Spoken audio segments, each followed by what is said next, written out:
Hey guys, how's it going? And welcome back, and welcome to the review of the Diana Chaser 177 cal version.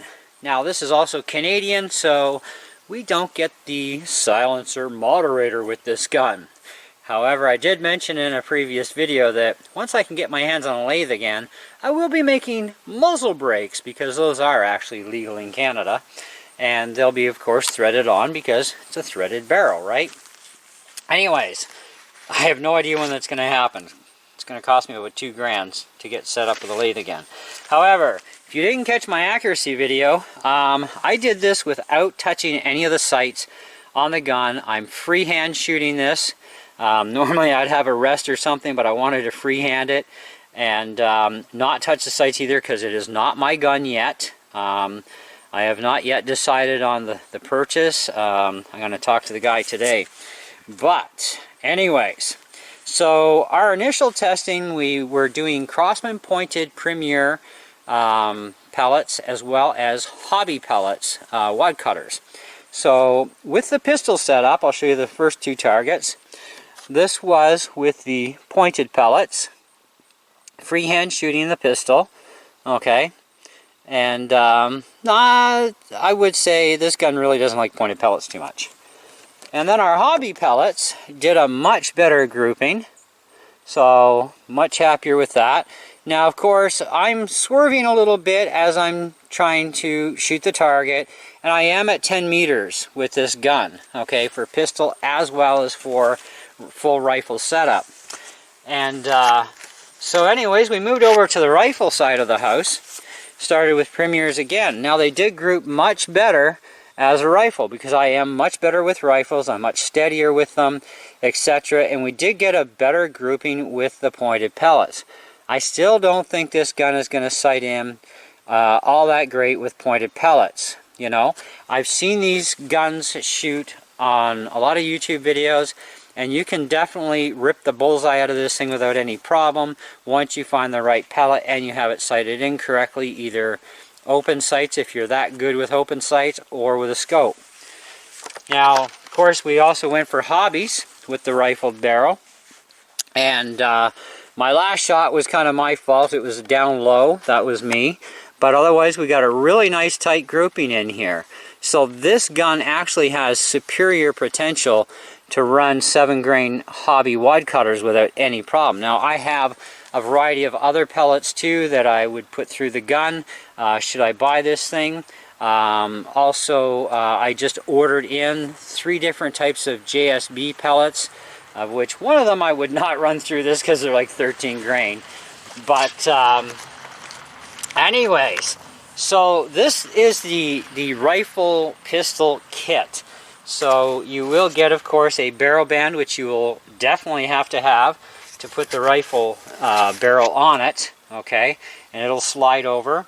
You got 2 O-rings on these barrels on the outside edges for sealing, as well as a back one. Now, I definitely recommend lubing either your bolt probe or when you're swapping barrels, lube this ahead of time. That is definitely going to make your pellets slide in a lot easier, okay. I found that once lubing that, it was like just so simple to get those pointed pellets in, where before it was kind of a bit of a pop chore, you know. Definitely makes a huge difference. And it was something I hadn't noticed on the gun right away either, is that back O-ring. So I was kind of like, oh, okay, so being outside with it today and getting better visuals of everything too than being in the shop, when I did the Crony test, that's where I noticed, hey, these barrels have a back O-ring. Let's lube them up, and you know, that worked much better. And of course we have our stock here as well. Now this is really super heavy duty. On YouTube videos that I've seen, it didn't look like it was that, you know, structurally sound, but it really is. It's a very strong heavy duty stock, and it's got beef to it. It's solid. You know, it's not cheap and chintzy like you find on Crossman 2240s. Anyways, so here's the gun as a pistol setup, okay? Now, I've done a lot of research on this gun too, and we're going to talk about that as well. But you unscrew this and pull the cap off, and you can actually store a CO2 bottle in here for storage. But you also would want to remove this to put the stock on. So you can have this set up as a mini carbine, as a pistol with a rifle stock, or have the rifle stock on with the rifle barrel, etc. It's kind of up to you how you configure the thing. This is the end cap they give us for us Canadians, okay? Like I said, we don't get the silencer moderator, which is no big deal, but it is threaded, and when I can get back into machining, I'll be making a variety of styles of thread-on muzzle brakes for the Canadian market, and if US people want them too, hey, all the better.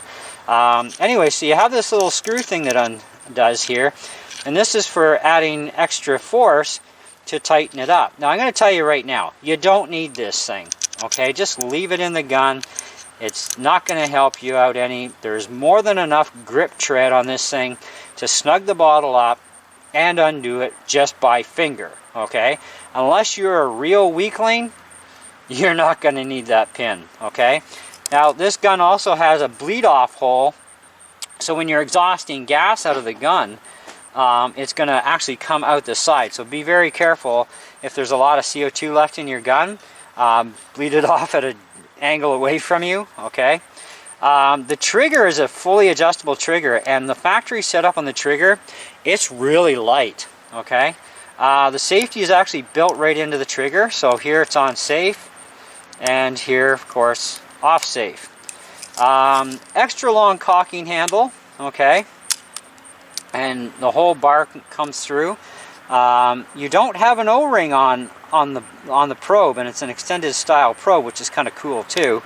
The O-ring, of course, like I said, it's inside the actual back end of the barrel for the O-ring, so that's actually quite ingenious and nice to have it that way. And of course it would be blocked off on the inside so that that O-ring would not be able to come out, so that's really cool. As far as the barrel goes, you got 3 screws. You've got your line-up screw, which you need to remove this all the way so you can check where the indent is on the barrel to make sure it's centered, and then you can just screw that down in place and then just snug these up. Now these don't get removed all the way, you just have to back them off a full turn each, but take the middle one right out, and then the barrel will gently pull out without a problem. Now there's more than enough rigidity, in my opinion, that you don't need a barrel band on the pistol barrel, okay? But what is where the issue would come on free-floating the rifle barrel is you only got about an inch going in there, so it's going to have some shake to it, which we found out in the Crony test. I hadn't put the barrel band on because I was a little nervous. I didn't want to scratch the barrel. So I thought, alright, well, I really need the best opportunity for accuracy. Sorry about the noise. We got a grader going by. But I wanted to make sure that barrel band would go on, and it actually did. It was just one little tiny tight spot, and it was fine. So we did use the barrel band for our accuracy testing. And I would definitely recommend it, period, because that rifle barrel has a lot of weight to it. And when you fire the gun, it will have some side shake if the barrel band is not on there. Okay, I didn't notice any shake with the pistol barrel at all, so I would say you can either go with it or go without it. It really doesn't matter. It's up to you. It depends on how rigid you want to make things.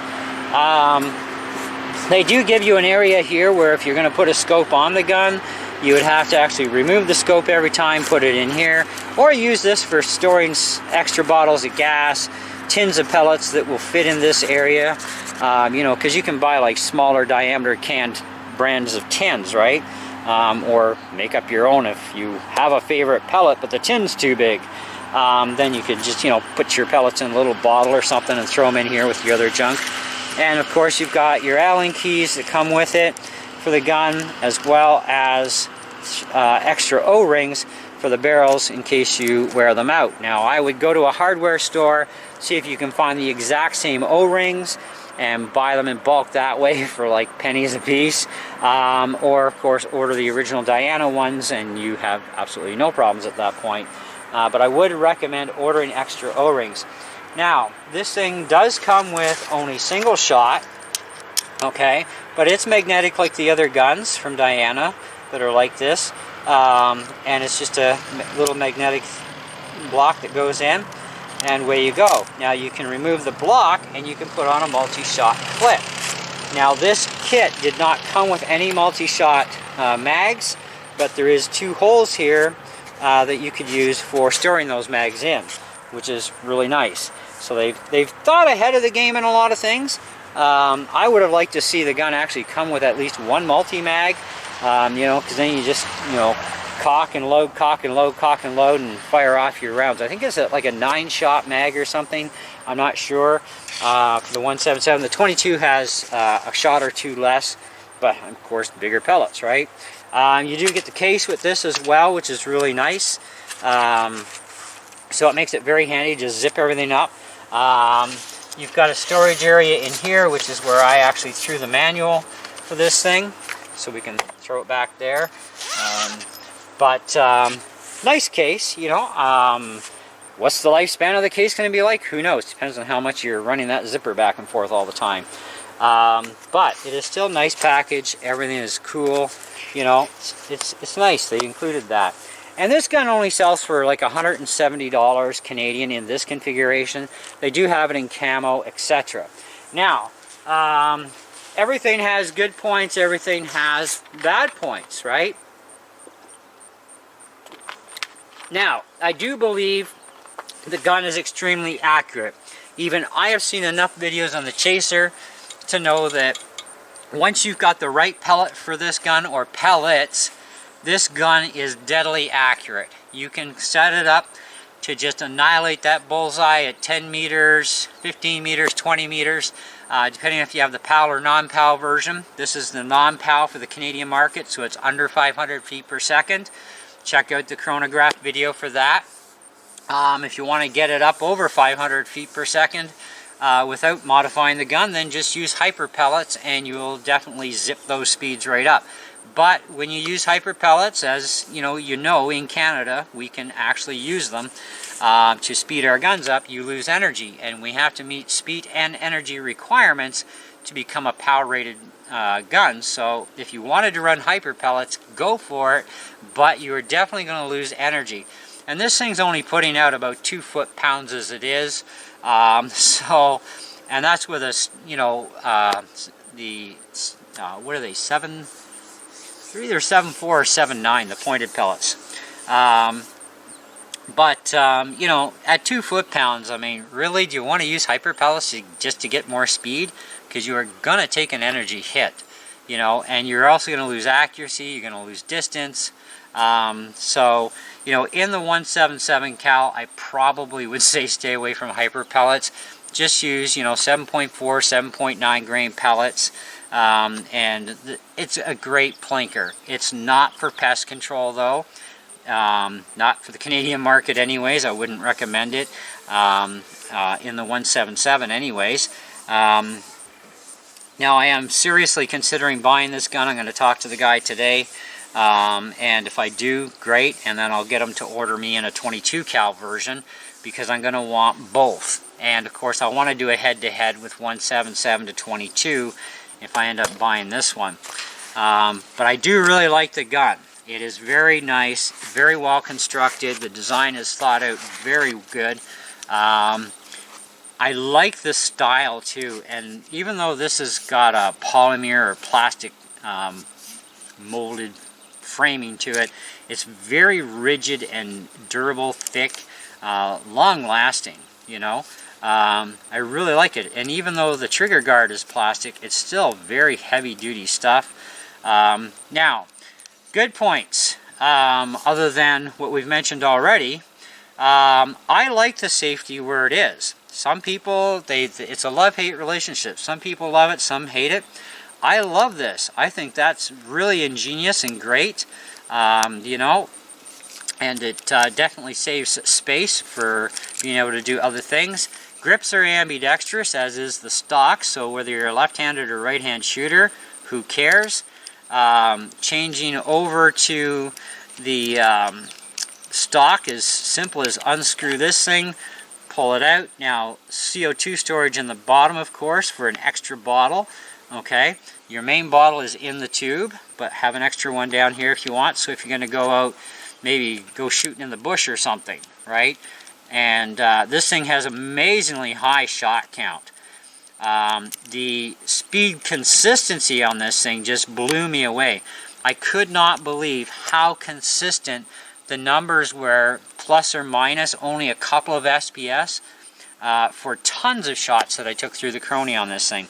I was very, very impressed with shot count, and I still got nowhere near emptying that bottle when I was done the Crony test. So it does get amazing shot count per CO2 bottle, at least in the 177 version.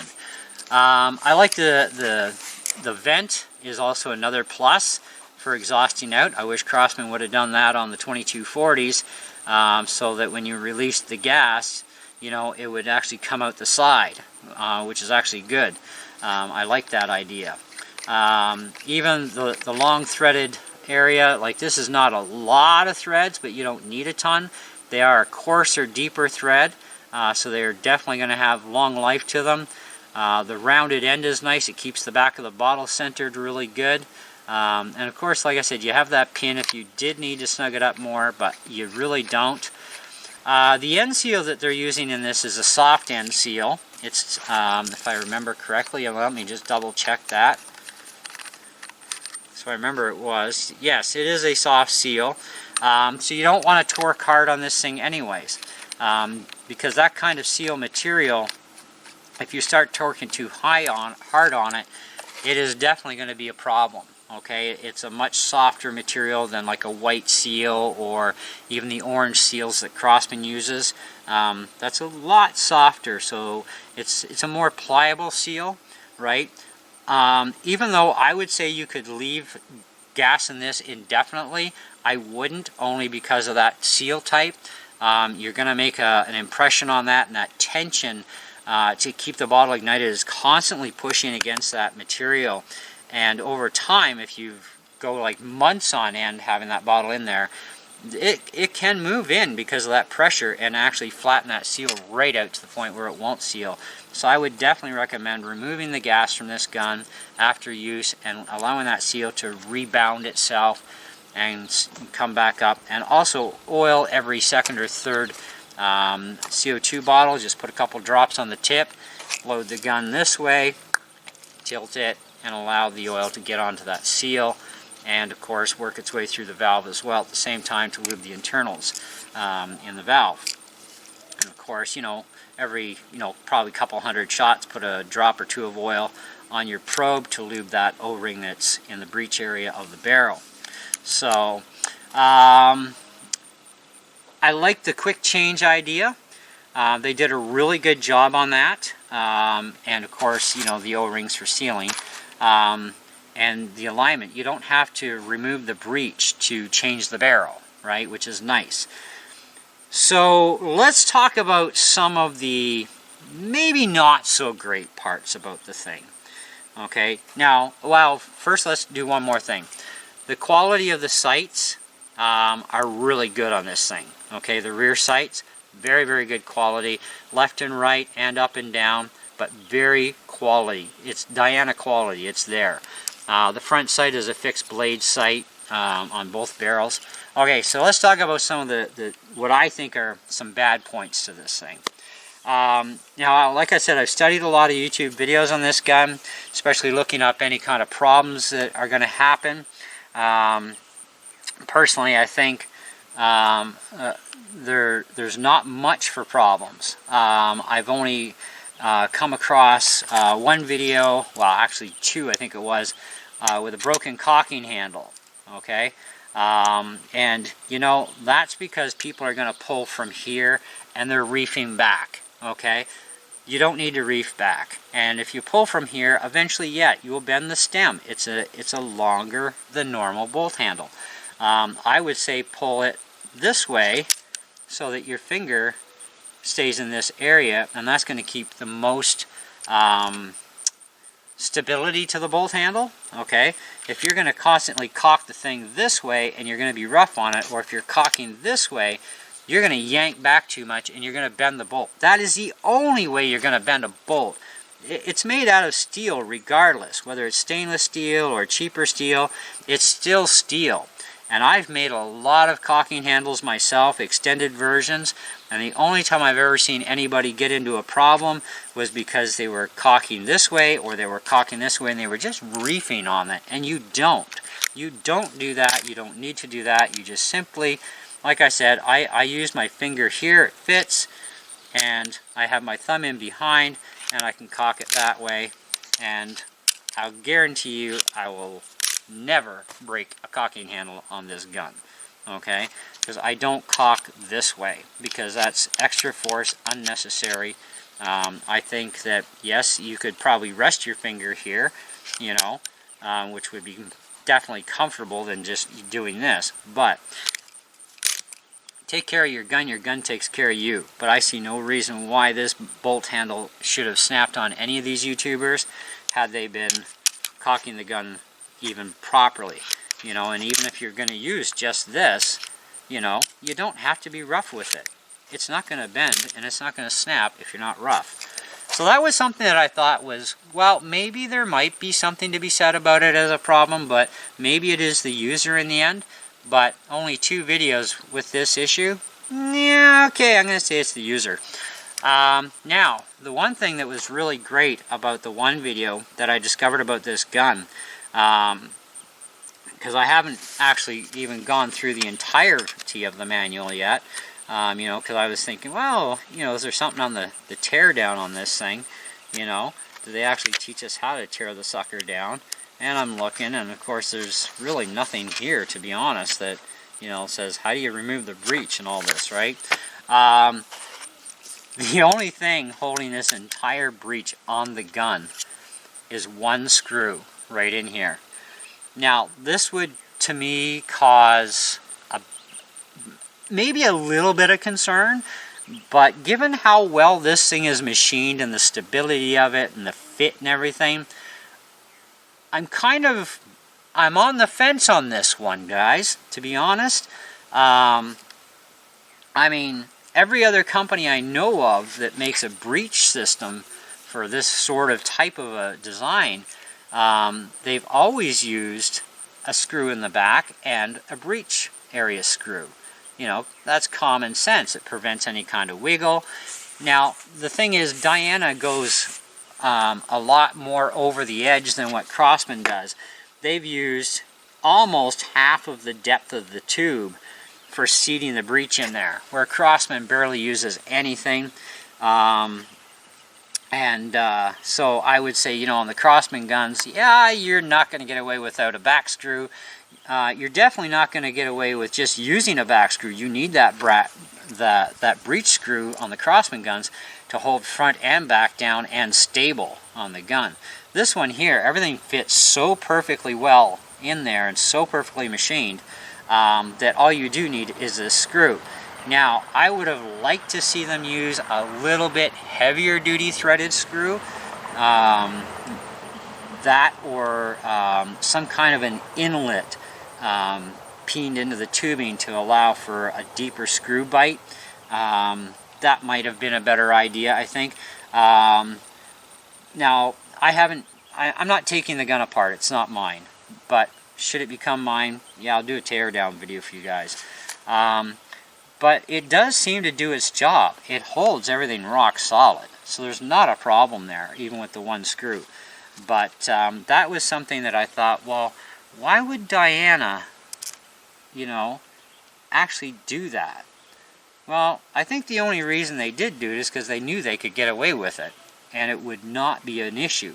But where the issue definitely would be coming in is if you're doing maintenance on this gun and you over torque this screw and you strip the threads in the tube, you're going to have to order a new tube. Or if you strip that screw, you're going to have to get a new screw. And screws are easy to get. You know, hardware stores will have the screw more than likely, or places like Fastenal or anybody that sells hex kind of screws, you'd be able to find them there, or just order one from your local dealer.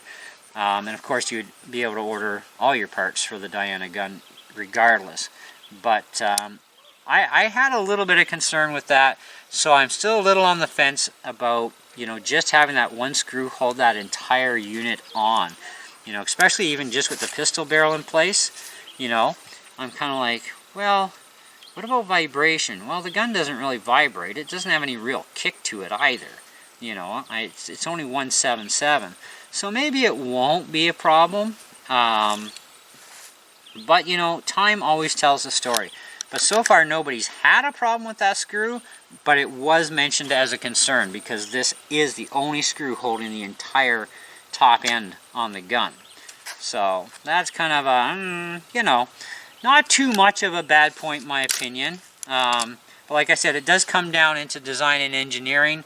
Diana has been famous for designing and engineering awesome guns, you know. So I think we're going to be okay with that. Just remember, if you are taking the breech off, don't over tighten that screw. Go until it stops, and then just a little bit of snugness, just like the other YouTuber had mentioned.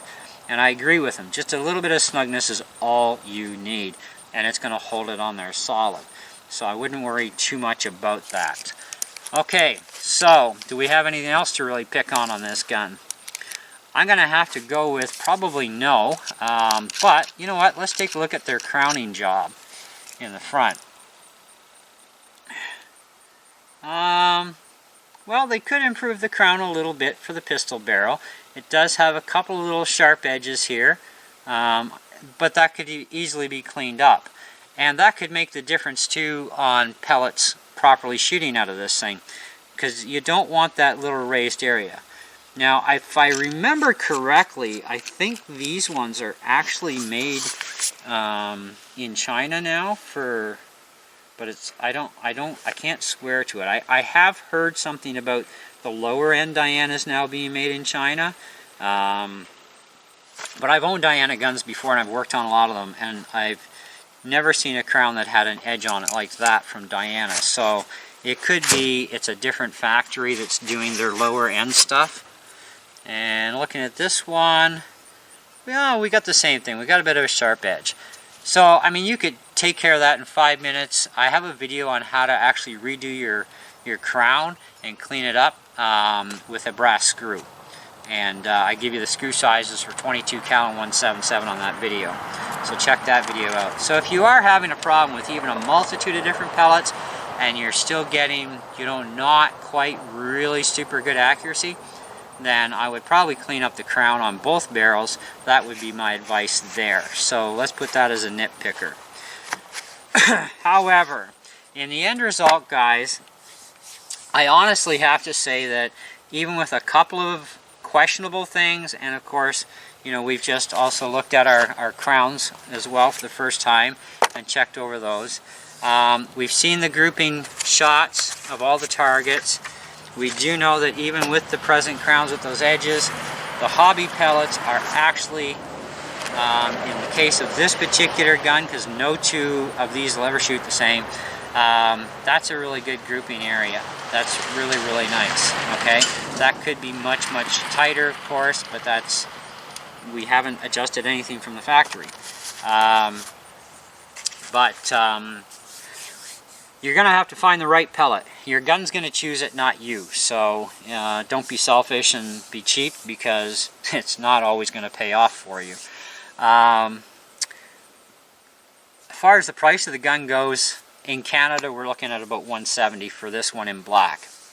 The price is good. I can't really argue the price. You get a lot for your money in this gun. Is it extremely well built? Yes. Very strong design. I'm really happy with it. Power levels are, you know, considering it's under 500 feet per second for Canada, right? So we don't need a license, and we just have to be 18 and over. I think as far as the speed goes, I would like a touch more out of it, but there's really nothing that... Well, I don't know the valve in this yet, so I'd have to look into that more. Could be just a transfer port thing. Maybe a little bit more on the transfer port would get us closer to that 490s area with the rifle barrel on, and maybe into the 460s consistent, you know, with the pistol. It's a hard thing, you know. but keeping that out of the picture a bit, the price is great. The gun is absolutely fantastic. The adjustable trigger, it's hairy even right from the factory, and you can lighten it up even more if you want, just by adjusting the screw, which is nice. I like the idea of the multi-shot, single-shot options. That's always good. Pistol or rifle configuration, everything in one package kit. That's great.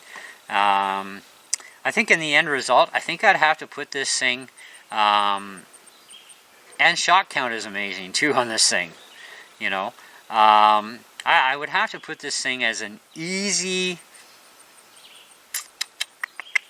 I have to go an easy 4 out of 5. Okay. Now, like I said, as far as this bolt handle being able to break, that's going to be a user thing. You just, you know, follow what I was showing you and talking to you about. You should never break that handle, okay, ever. But you know, I can't see there being any real downs to this gun. It's nice that you can swap barrels with gas still in the gun. However, you can't really put the barrel band on the gun when you've got the gas cap on. So really, free floating the barrel for the rifle barrel is not a good idea. You really do need the barrel band. So, you know, you're going to have to take your gas bottle out and leave the cap off till you get your rifle barrel on. But I think in all, that's where I'm at. I'm at 4 out of 5 on this thing. I think it's definitely going to be an extremely accurate gun once it's sighted in with the right pellet. I've seen way too many videos to say that there's anything as far as accuracy issues with this gun. I have seen 1 or 2 videos where a guy tried a number of different pellets and couldn't do a blasted thing with the gun for decent grouping. Now that could just be very well it's him as the shooter. We don't know what distance he's shooting at either. We don't know grain weights of pellets in total. You know, when you're running a PAL version gun versus a non-PAL, grain weight does change. The majority of non-PAL or under 500 feet per second rated guns are not going to run heavy pellets. They're going to run, you know, 7.4, 7.9 on average, even an 8 grain extremely well. But as far as brands go, that's a pig in a poke. I mean, you got to shuffle through the brands of pellets. And like I said, no 2 guns the same model will shoot the same. The sights won't line up the same. The bores are not lined up the same. There is nothing the same. Even the rifling. Yeah, you're sure it's got X amount of lands and turns to it, whatever. But it's not the same from one end to the other. So this is why you have so much variance in pellets, where the guns are picky of what they can run and not run properly. And I've talked about that kind of thing on my channel as well in other videos. So there you have it, the Diana Chaser 177 cal rifle pistol combo kit. There's lots of places that carry these things in Canada, and if you're in the US or some other country, there's always a place where you can buy these things, I'm sure, for your area. Yeah, that's what we got. That's where we're at. I think it's a really nice gun. I'm really liking it, to be honest. I really am. And even for not messing with the sights and seeing what kind of grouping is possible, it gives me an idea of what it can do. Okay, and that's just 2 different types of pellets. I got about 15 more to go through, plus the 3 that I just ordered. You know, so if I buy the gun, we're going to experiment a lot more. You know, but I do think either way, it's a great gun, and I'm likely going to have this in my ownership. And then, like I said, I'll order the 22 cal version of the same gun, because you got one, you got to have them both. It's just the way it happens to be. But anyways, thanks for watching, guys. I hope you enjoyed the video. If you found it a little bit long, sorry, but you know my reviews are detailed, and I am very straightforward with this stuff. Stay tuned. We have some other videos coming on the channel for gun stuff. Okay, a lot more videos, especially throughout the summer. But do check these Dianas out. I think they are definitely worth a really good look at. I think they're definitely worth purchasing, and you're getting a lot for your money, especially when you buy the combo kit, you know. But if you're not a rifle person, they do sell just the pistol only version, you know, so you can get it either way. But I think dollar for dollar, I would definitely get the whole combo kit. This way, if you decide, well, maybe I'll try it as a rifle. I found that the accuracy as a rifle, even with, like I said, not adjusting sights and the same pellets, I found it did much better as a rifle. But that's to be said because, you know, longer barrel, more accurate, right? But anyways, catch you on the next one. Ciao.